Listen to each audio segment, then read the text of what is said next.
Il faudra choisir. Il n'y aura pas assez de place pour tout le monde. Et puis, si on en est là, c'est de votre faute. Pas assez discipliné. Pas assez responsable. Avez-vous pensé à vos parents ? Et vous, les jeunes ? Avez-vous pensé à vos grands-parents ?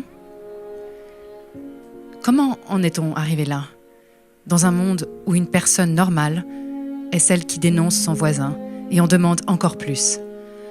Encore plus de restrictions. Encore moins de liberté. Pourquoi au final ? Ah oui, sauver sa peau. Et celle de son voisin qu'on adore mais qu'on dénonce au moindre faux pas civique. Vous vous demandez sûrement comment ça se fait que ceux qui étaient vos amis il y a peu, ces personnes avec qui vous partagiez les mêmes valeurs, puissent maintenant avoir perdu tout contrôle de leurs raisons. Vous leur expliquez les chiffres, leur apportez des études, des faits. Mais les yeux restent vides, rien ne se passe. Et vous vous dites, c'est pas possible, ils dorment. En réalité, vous n'avez pas si tort que ça. En réalité, le monde est sous hypnose. Avez-vous déjà entendu parler de l'ingénierie sociale ?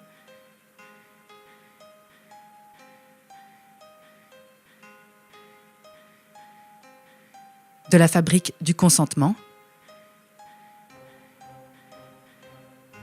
Je vais aller droit au but aujourd'hui. J'ai une question pour vous.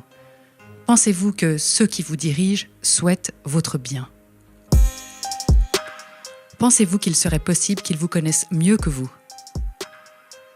Avez-vous entendu parler d'Edouard Bernays, neveu du célèbre psychanalyste Sigmund Freud ? Edouard Bernays, auteur du célèbre livre « Propaganda », sorti en 1928, était aussi le grand-oncle d'une personne que vous connaissez bien. Il s'agit de Mark Randolph, le cofondateur et premier PDG de Netflix. Pour Edouard Bernays, une foule ne peut pas être considérée comme pensante. Elle ne réagit qu'à ses émotions.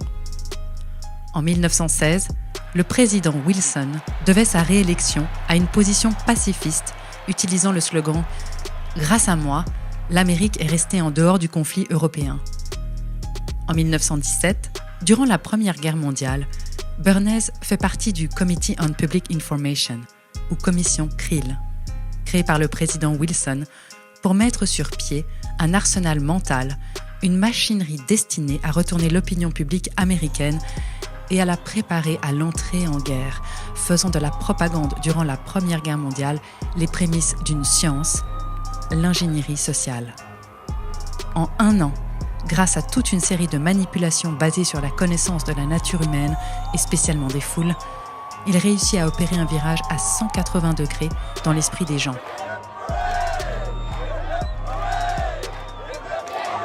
Le peuple demande maintenant la guerre.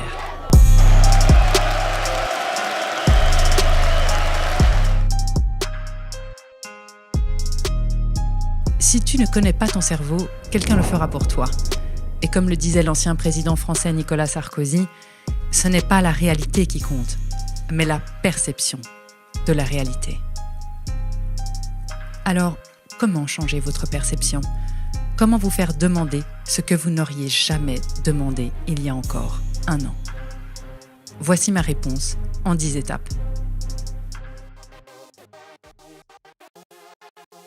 Premièrement, la distraction. Quoi de mieux qu'un peuple distrait ? Vous aimez la télévision ? Les séries ? Les émissions ? Finalement, on ne sait pas vraiment pourquoi, mais on ne décroche plus. Des heures passées à ingurgiter sans résistance. Pourquoi ? Parce que quand vous êtes en mode distraction, vous êtes en état d'hypnose et votre esprit critique s'est envolé. Finalement, quoi de mieux qu'un peuple distrait ? Ça laisse la place pour préparer le terrain quand l'heure sera venue.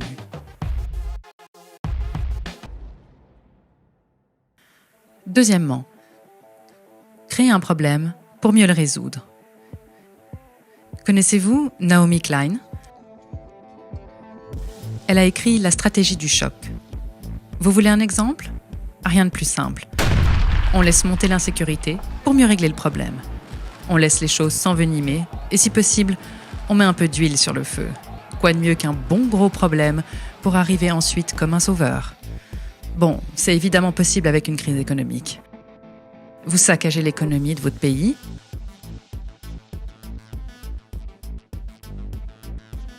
et arrivez pour résoudre les problèmes plus tard.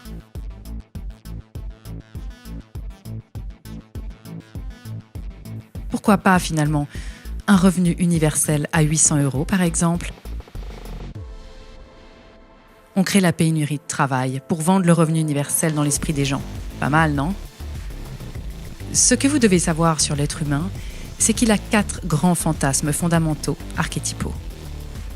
Premièrement, l'intérêt matériel immédiat.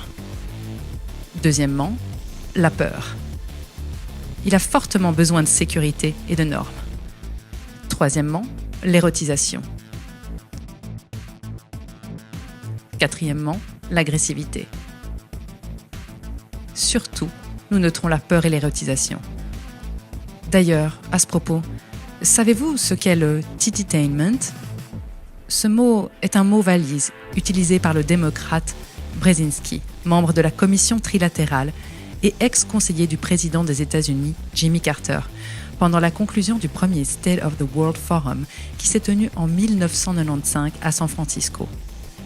L'objectif de la rencontre était de déterminer l'état du monde, de suggérer des objectifs désirables, proposer des principes d'activité pour les atteindre et d'établir des politiques globales pour obtenir leur mise en œuvre.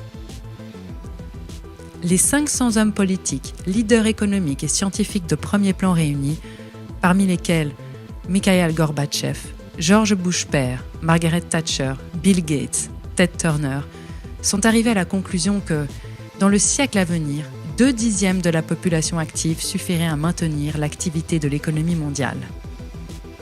Le problème se poserait alors sur la manière de gouverner 80% de la population restante, superflue dans la logique libérale, ne disposant pas de travail ni d'occasion d'aucun type, ce qui nourrira une frustration croissante.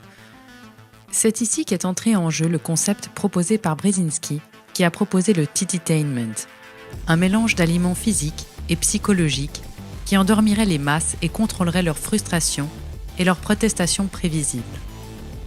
Le même Brzezinski explique l'origine du terme tititainment, comme une combinaison des mots anglais tit, qui veut dire sain, et entertainment, ou divertissement.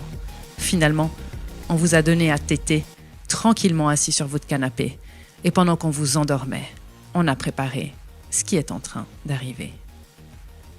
Au final, on trouve un moyen idéal pour inhiber la critique politique. Et voici comment arrive l'omniprésence de divertissements abrutissants et la satisfaction suffisante des besoins primaires humains. Troisième point, la dégradation progressive, ou comme on peut l'appeler, le fascisme progressiste en dilution homéopathique 5CH. On y va par étapes, graduellement. On ne va pas tout vous dire du premier coup, vous trouveriez cela inadmissible. On ne donne pas brutalement l'information, mais on y va petit à petit. Vous souvenez-vous du mois de mars 2020 ? Vous pensez que vous auriez réagi comment si on vous avait annoncé un confinement de 2 mois, puis le port du masque dans la rue, le couvre-feu, l'interdiction de boire un bon verre de vin avec vos amis sur une terrasse? Ils savaient bien que ça ne passerait pas. Et ils avaient raison. Il faut y aller progressivement. Pourquoi ?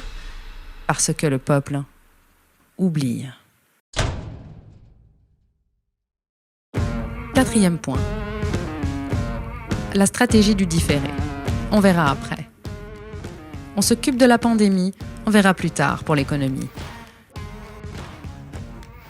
Et là, je vous vois sourire. Oui, vous avez raison, le plus tard n'arrivera jamais.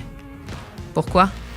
Parce que vous serez tous bien endormis sous la couverture devant le prochain divertissement abrutissant, et d'ici là, ils savent que vous aurez oublié. Une fois de plus.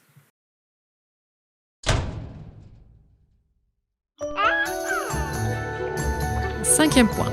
S'adresser au public comme un enfant en bas âge. Finalement, la rengaine est identique. Le coronavirus est un virus qui s'attrape très facilement. Il fait tousser, éternuer, il fatigue, donne de la fièvre et mal à la tête. Et de ne pas rester trop près des gens, surtout s'ils toussent. Et pour protéger tout le monde, il faut tous rester chez soi. Peu importe le pays. Finalement, c'est de la faute des Français parce qu'ils ne mettent pas leur masque. C'est de la faute des Québécois. Non mais honnêtement, vous devriez avoir honte de ce que vous... Ils ne sont pas dociles et plutôt inciviques, non? Ou alors, c'est de la faute des Belges. Ils sont si égoïstes. En fait, vous avez mal agi. Alors maintenant, vous êtes punis. En fait, le monde entier est responsable, sauf, bien sûr, nos politiciens.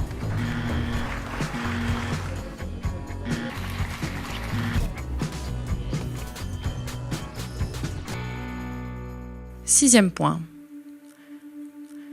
S'adresser à l'émotionnel plutôt qu'à la réflexion. En France, 27 millions de personnes qui fréquentent les salles de sport et environ 200 sont des cas, mais on ferme ces salles de sport. Je vous soumets quand même ces chiffres. 27 millions de passages dans les salles de sport pour 207 cas avérés. Ça vous semble aberrant, non? Pourtant, ça a passé crème, comme diraient certains. Ça a passé tellement bien que certains en demandent même plus. Et maintenant, on parle de manipulation. Vous comprenez de mieux en mieux pourquoi on en est arrivé là. La fabrique du consentement, un concept génial. Il suffit juste d'abattre ses cartes au bon moment et d'être patient.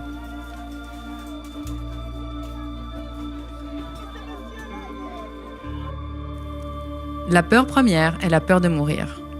On a tous des traumatismes en nous, d'abus de pouvoir. Pensez à votre éducation, à vos moments d'injustice quand vous étiez punis. Qui n'a jamais été puni étant enfant? Il y en a parmi nous qui ont été privés de dessert, d'autres qui s'en sont moins bien sortis, avec des punitions vraiment plus violentes.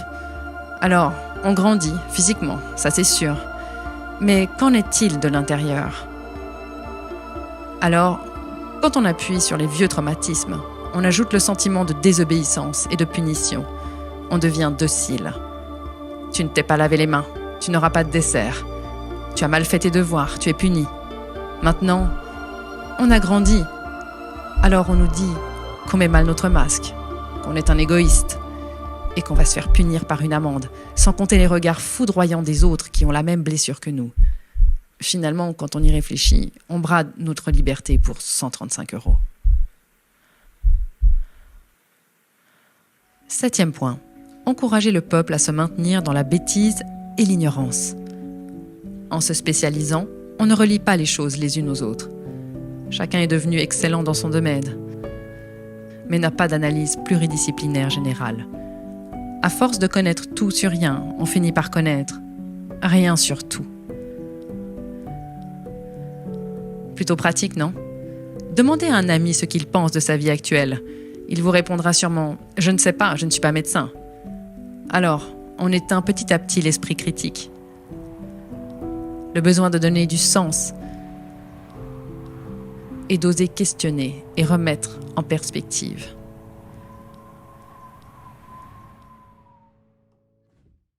Huitième point. Se complaire dans la médiocrité. On a besoin d'une appartenance sociale. Pour comprendre la notion de norme, il faut comprendre qu'on a besoin d'appartenir à un groupe. Avez-vous entendu parler de la pyramide de Maslow? Voici l'étage inférieur. Un individu, pour survivre, a besoin de boire, de manger et de dormir. Ce sont les besoins physiologiques primaires. Mais oui, la vie ne se réduit pas à ça. À l'étage supérieur, c'est le besoin de sécurité. Votre maison, par exemple. Votre toit, sur la tête. Ensuite, le besoin d'appartenance à un groupe. Le besoin d'avoir une estime de soi. Et pour finir, le besoin de réalisation de soi. En d'autres mots, votre étage supérieur, c'est votre besoin de sécurité, votre besoin d'appartenance à un groupe. Dommage, le masque met en distanciation. On fait d'un groupe une succession de personnes détachées les unes des autres. Tu ne mets pas de masque, alors tu seras banni du groupe. Le besoin d'avoir une estime de vous. Oui, je sais, c'est pas franchement compatible avec la culpabilisation qu'on vous fait subir depuis des mois. Et pour finir, le besoin de vous réaliser. Ce qui paraît plutôt compromis vu la crise économique actuelle, n'est-ce pas? Rappelez-vous toujours de ceci. Une société prospère permet aux citoyens de réaliser tous ces étages. Une société prospère vous permet à vous de réaliser tous ces étages. 9e point. Remplacer la colère par la culpabilité. Oui, c'est pas pratique un peuple en colère. Ça casse tout, ça se révolte, et avec un peu de malchance, ça finit par convaincre les endormis. Alors, on a trouvé une solution miracle. Remplacer la colère par la culpabilité. Finalement, on joue sur la corde sensible. Vous ne seriez pas égoïste à ce point, n'est-ce pas? Pour finir, la règle d'or, celle qui est intemporelle et sans frontières, connaître le peuple mieux que lui-même. La tendance de l'humain est de ne pas vouloir changer ses habitudes. On n'aime pas le changement. Maintenir son intégrité fait partie de la nature humaine. La culture est un ensemble de traditions et d'habitudes transmises de génération en génération. Pour imposer une nouvelle norme, il faut un choc. On jette donc un trouble dans la culture et la tradition. Pro-masque, anti-masque. Ça disloque le groupe et ça permet d'amener de nouvelles façons de vivre rapidement et sans résistance. Comment on fait? Premièrement, envoyer un choc. Un bon gros choc. Ensuite, imposer de nouvelles normes. Convaincre les gens que leurs habitudes ne sont pas bonnes. Mettre un masque pour être un héros social. Oui, je sais, on connaît la taille des masques et on a tous vu la mention « Ne protège pas du Covid-19 » sur les boîtes. Mais n'oubliez pas, la foule ne réagit pas à la raison. Elle réagit à l'émotion. Finalement, sans bonne excuse, comment amener les gens à se distancier et se diviser? Un virus est l'alibi parfait. On ne le voit pas et il permet de justifier une mesure aberrante pour le contrôle social. Oui, vous pouvez voir l'horizon se profiler maintenant. Nous sommes en dictature sanitaire. Mais d'ici peu, vous pourrez enlever le mot « sanitaire ». Comme le disait bien Edward Bernays, gouverner de façon invisible et convaincre le bien fondé des mesures que la population n'aurait jamais acceptées si tout allait bien. On crée un problème pour le résoudre en y amenant la solution qui nous arrange. Alors, souvenez-vous toujours de cela. La réalité ne compte pas. Ce qui compte, c'est la perception de la réalité.